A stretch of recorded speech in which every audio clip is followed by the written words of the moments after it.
আলহামদুলিল্লাহ। জীবনে খুশি থাকতে চাইলে কিছু কথা অবশ্যই মনে রাখবেন। কথা কম বলবেন, অপ্রয়োজনীয় কথা বলার থেকে নিজেকে দূরে রাখবেন। আপনাকে কেউ কিছু জিজ্ঞাসা করলে যতটুকু প্রয়োজন ততটুকু উত্তর দিবেন। হই হুল্লো করবেন না, শান্ত থাকার চেষ্টা করবেন। সিরিয়াস কোনো বিষয় হলে হই হুল্লো না করে আল্লাহর উপরে ভরসা রাখুন।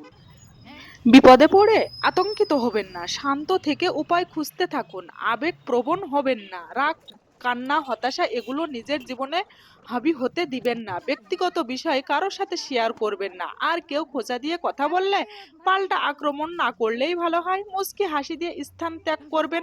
সমালোচনায় অংশগ্রহণ নেবেন না।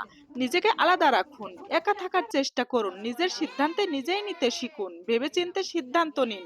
কারো উপদেশ কম দিবেন, নিজের কাজে নিজে করবেন। বেশি স্মার্ট বা হ্যাংলা হবেন না। পরিপাটি থাকার চেষ্টা করবেন, অপচয় করবেন না। সেটা যাই হোক, যখন খুব বেশি মন খারাপ করবে তখন বাড়ির ছোট ছোট সদস্যদের নিজের কাছে ডেকে আনুন। নিষ্পাপ হাসি, দুষ্টুমি, এলোমেলো কথা নিমিষেই আপনার মন ভালো করে দিবে।